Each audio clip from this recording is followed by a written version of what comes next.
So here's a question. Why does money seem so unequal? Bob lives in the US. He flies to Germany. $1 gets him only 90 cents in euros. Then he heads to Vietnam. Suddenly, $1 equals 25,000 dong. Wait, why isn't $1 equal to €1 equal to 1 dong? And why do exchange rates bounce around every second? Let's break it down. Section 1. What does currency value mean? Think of a currency like your country's reputation score. It's not about the paper, it's about what people think it's worth. Back in the day, money was tied to gold, the gold standard. If you had dollars, you could trade them for actual gold. That kept things stable because governments couldn't just print money without having the gold to back it. But by the 1970s, countries ditched gold, too limiting. Now most money is fiat currency, valuable only because governments say so and people trust it, which means currency value today is all about supply and demand. If people want your currency, it's strong.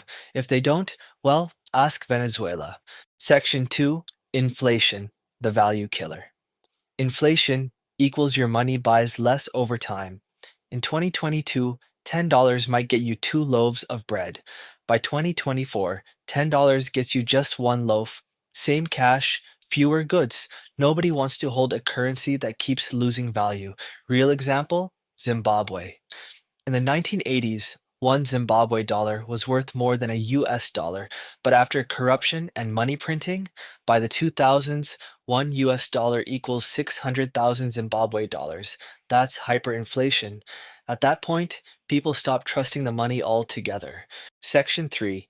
Interest rates, the investor magnet. Interest rates are basically the price of borrowing money. High interest rates equals investors flock in. Why? They can earn more returns. To invest, they need that country's currency.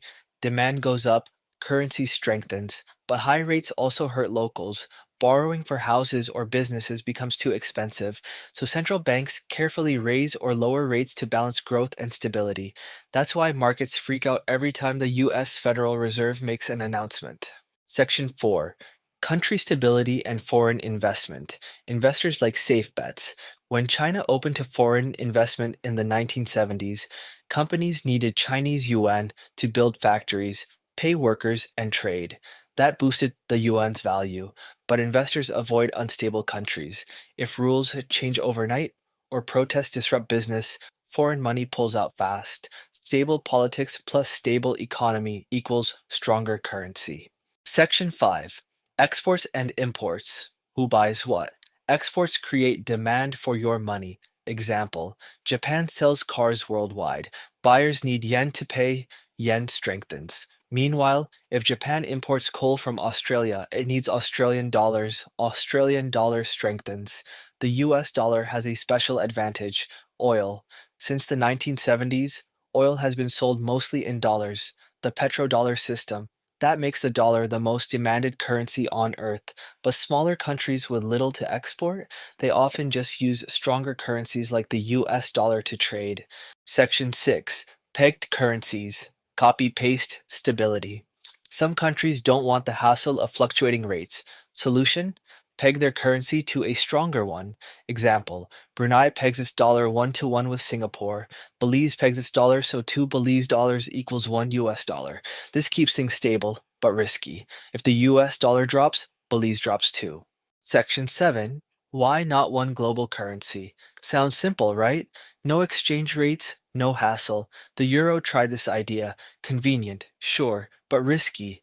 When Greece's economy crashed in 2009, the whole Eurozone felt the pain. One global currency would mean one country's bad decisions could shake the entire world. That's not ideal. Section 8. Should a country want a super strong currency? Not always. Import-heavy countries, like Singapore, want strong money, makes imports cheap. Export-heavy countries, like China, often keep their currency weaker. That way, their goods look cheaper abroad. This is called currency devaluation, and yes, it's controversial. Conclusion. So, why do currencies have different values? Because of inflation, interest rates, political stability, exports, and even government choices. Money isn't just paper, it's trust, it's power, it's demand. Handled right, currency boosts a country's economy. Handled badly, it destroys it. And if you're wondering why some currencies dominate while others collapse, that's a story for another video. Like, subscribe, and we'll dive into it.